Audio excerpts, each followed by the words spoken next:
Good evening once again, boys and girls of all ages. This is Ross, WRNC518 slash WD4EHU.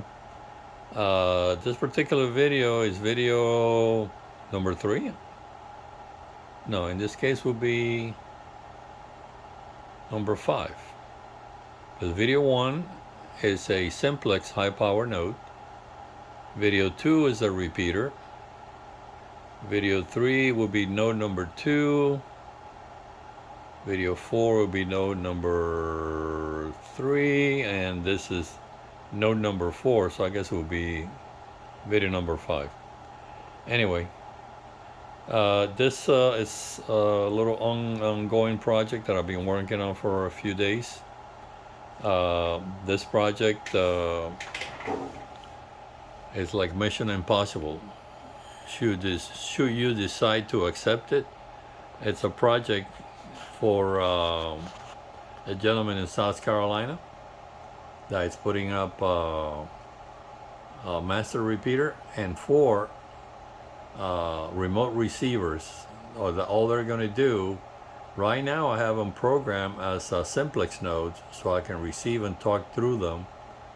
But later on, if this transaction goes through, then this will be a receive-only device, which means that the signal will get into the receiver with a proper PL decoder or DPL decoder.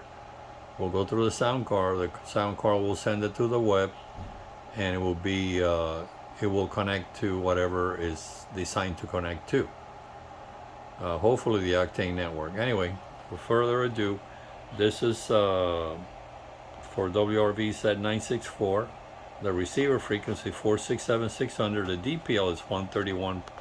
131. That's his call on the display. The next thing here is a Raspberry Pi enclosed in a commercial cooling type of box. Very well put together, with a huge heat sink indoor or inside, and on top is the RL20 Masters Communications sound card, and then in here in the front on the side is the power supply. This is let me see if I can see here. Yeah, this is a 50 amp power supply. Believe it, you don't need to spend the extra money. A 30 amp will do just for a radio that is not going to transmit. All right, so in the back here we have the DC cord, the data cable that comes from the bottom of the radio, and then here it gets wired DB9 male. This is a female connection. And then here we have the connections to the power supply. The DC line that goes from the power supply to supply power to the radio. The radio itself provides power to the Raspberry Pi. And how am I achieving that?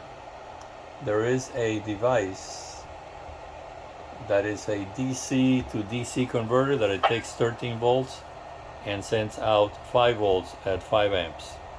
And that thing close. I might have a picture of it from our previous video. Hey, you Larry? Anyway, so this is basically what we have here.